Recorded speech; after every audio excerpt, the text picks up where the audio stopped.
Okay, well, here we are. I've brought her home, and I'm not sure. I think I'm going to put her outside in the garden.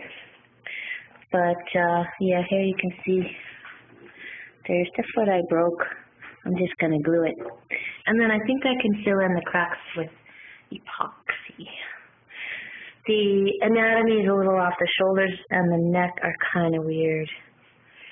But, I like the way the finish came out, and I like the ears because I wasn't quite sure how to do the ears.